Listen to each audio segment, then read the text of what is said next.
Welcome back to the offensive line with Hanson and Josh.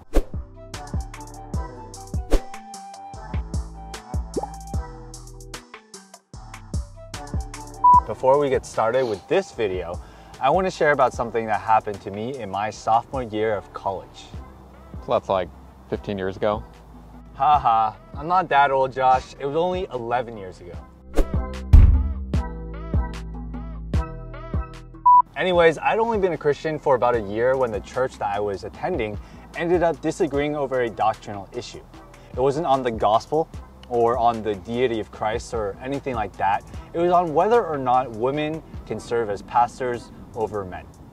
Now, if you remember, the first video we started in this series answered the question, why are Christians so divided? In that video, you'll remember we said that all doctrine is essential, but some are essential for salvation. That is true. This is one of those essential doctrines that is not for salvation. So can women be pastors? Our answer needs to come from the Bible. And what does the Bible say about this topic? 1 Timothy 2 says, I do not allow a woman to teach or exercise authority over a man, but to remain quiet. When describing the qualifications for the office of elder as well as deacon in 1 Timothy 3 and Titus 1, it talks about being husbands. Those are pretty clear to me. Me too. But there are still some Christians who don't agree with that interpretation. They'll say things like, it's only for the culture back then, or it's only for those particular churches. But in 1 Timothy 3:14, Paul says in the very same book, I am writing these things to you, hoping to come to you before long. But in case I am delayed, I write so that you will know how one ought to conduct himself in the household of God, which is the church of the living God, the pillar and support of the truth. Another argument for women in pastoral ministry is that there were women that held positions of authority in the Old Testament, such as Miriam or Deborah, but that has nothing at all to do with women being pastors in the church in the New Testament. And in the New Testament, with Priscilla, wife to Aquila, as well as Phoebe mentioned in Romans 16, nothing is ever said about them teaching as pastors or exercising authority over men in the church, which is the context of 1 Timothy. It's a good thing you mentioned Priscilla, Josh, because she was a teacher, wasn't she? We see that she and her husband Aquila taught the gospel to Apollos in Acts 18. We see her name is actually mentioned before Aquila's, which probably meant that her role in teaching Apollos was much more prominent. But that was probably because of her spiritual gift. It had to do with teaching. Again, it has nothing at all to do with being a teacher of men in the church or exercising authority over them, including her husband. I think I see where you're going with this, Hanson.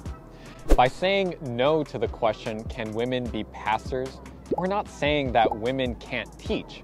In fact, in Titus 2, we see that women are actually encouraged to teach other women. In fact, we have a number of women who are really good at preaching or teaching. You can check out this video right here where one of our women at our church speaks really powerfully.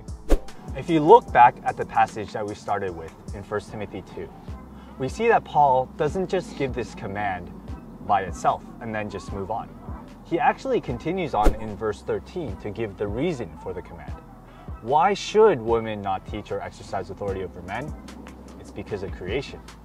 It isn't a result of sin entering the world, which is another argument that I've heard, but it was the intended purpose by God from the very beginning. Adam was created by God first and then Eve. God created Adam first and then created Eve to be a helper for him.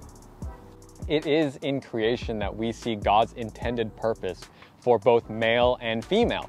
And this applies not only in the church, but also in the family. Ephesians 5, for example, talks about husbands leading and the wife submitting. Adam was called to lead his wife. He was called to protect her and nurture her. This is what God intended. And it had nothing at all to do with one gender being better than the other.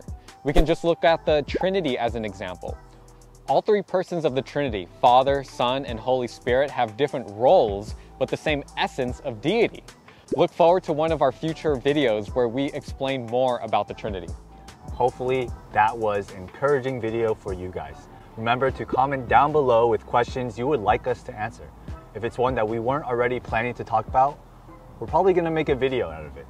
Make sure to like and subscribe for more videos. Follow us on social media too, on Facebook and Instagram. This is The Offensive Line with Hanson and Josh, teaching you defense to prepare you for the best offense. It's a big stick over there. You wanna play fetch? It looks like a snake.